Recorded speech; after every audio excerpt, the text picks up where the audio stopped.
Assalamualaikum warahmatullahi wabarakatuh. Happy fasting to every one of you. Hari ini saya akan membahas refleksi dan juga sedikit materi tentang sesi 3. So please, get ready. Nah, ini adalah diskusi kemarin, diskusi kedua. Saya rasa untuk yang pertama, ketiga, dan keempat, they will be very easy for you. So, I will only just reflect the second itemnya saja. How many events happen in the writing and elaborate your answer. Nah, jadi begini Mas dan Mbak.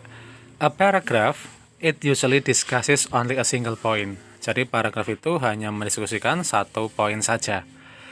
Di kasus ini saya menyebutnya single point ya, bukan main idea. Alasan saya bilang single point, bukan main idea, supaya Anda bisa memahami kalau biasanya single point itu berada di awal paragraf, bukan di akhir paragraf seperti main idea. Kemudian fitur berikutnya dari suatu paragraf adalah setidaknya memiliki 2 kalimat. Jadi paling tidak punya 2 kalimat. Jadi misal yang pertama sudah merupakan poin dan memiliki satu tema serta satu informasi, the next sentence or the next clause will elaborate more about the previous one. Jadi begitu ya. Therefore, kalau Mas Mbak punya lebih banyak hal untuk diceritakan, the solution is you will have many paragraph. Anda akan punya banyak paragraf, tidak cuma satu, seperti itu. Sekarang kita coba dengan scientific paragraph first. Silakan coba Anda baca dengan cepat dulu 2 paragraf ini. Kalau Anda amati, setiap paragraf pasti punya satu poin, ya. Jadi Anda langsung ke kalimat pertama di setiap paragraf. Kalimat pertama di paragraf pertama, kalimat kedua di paragraf kedua. And to see kalau paragraf tersebut punya 2 hal yang berbeda yang dibicarakan, you can see at the first theme of the first sentence. Anda bisa lihat theme di setiap kalimat pertamanya.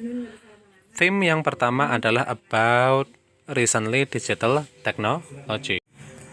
Sedangkan theme yang kedua yang berwarna biru, it's about digital literacy. So, it has 2 points to be differently discussed. Karena ada 2 poin yang berbeda, jadi butuh paragraf 2. Nah, hal yang sama pun juga terjadi di non-scientific paragraph.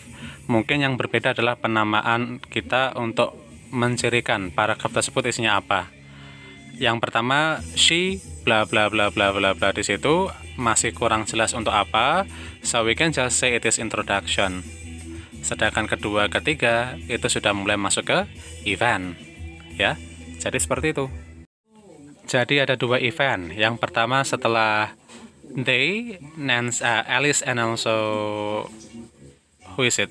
Alex finishing the paperwork untuk mengadopsi, dan yang kedua adalah over the next week, after the several next weeks ya, setelah beberapa minggu I dan mereka semua berada di dalam satu rumah.